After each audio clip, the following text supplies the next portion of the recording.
This week we're going to be reading the Torah portion of Vayikra, the first section in the Book of Leviticus, the third book of the 5 books of Moses.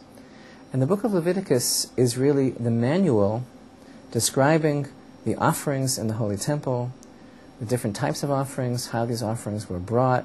So it's really, in that regard, the manual of the connection that we have with God through this type of divine service, one of the most widely misunderstood areas of the wisdom of the Torah.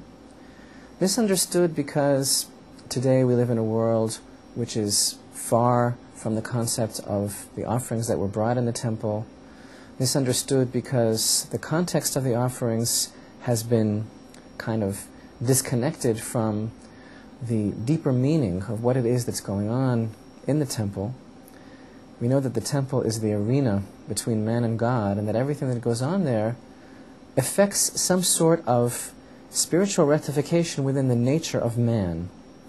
One of the important insights into the whole concept of the offerings that are brought in the temple as an introduction is the fact that throughout the entire book of Leviticus, the only name referring to the one God of Israel that appears in connection to the offerings is the holy name which we refer to reverentially as Hashem, the name, the Lord, the 4-letter name, which is that name that exclusively refers to God's attribute of mercy and compassion and kindness. And this is an important idea because it means that something about the bringing of the offerings in the temple is an expression of God's kindness and mercy to us. These things are very mysterious, and we need to speak about them as the book of Leviticus opens up and progresses. Another important question that we need to address really as an introduction to a study in Vayikra is the very enigmatic expression that we find regarding the offerings, that these offerings are the bread of God.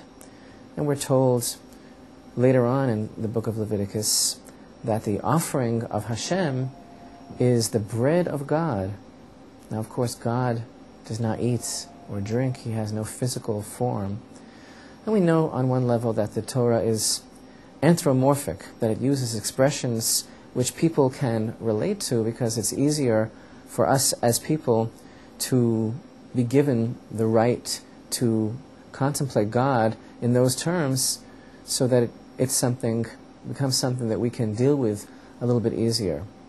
But when we think about the concept of eating is pleasure, eating is satisfaction, and thus really coming to a sense of fulfillment. And really, our deep understanding of this expression, part of it is really that when we fulfill God's word, this is what brings about the pleasure and fulfillment, as it were, for God. It's hard to say that because He is not a person. He is always fulfilled because He is perfection.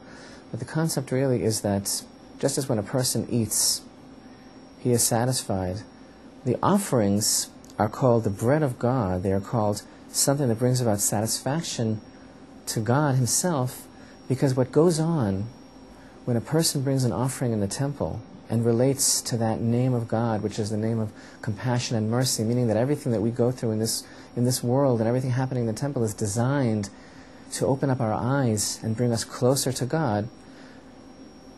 When a person brings an offering in the temple, what it's really about, it's about a rectification of the struggle between the animal nature and the godly soul that are both vying for superiority within the framework of the human personality. And one of the most important core principles of the experience of bringing an offering in the temple is that a person learns to subdue his gross physicality, his animal soul, his animal nature, and allows the godly soul, the real human, as it were, face of God, the reflection of God within us, allows that soul to ascend.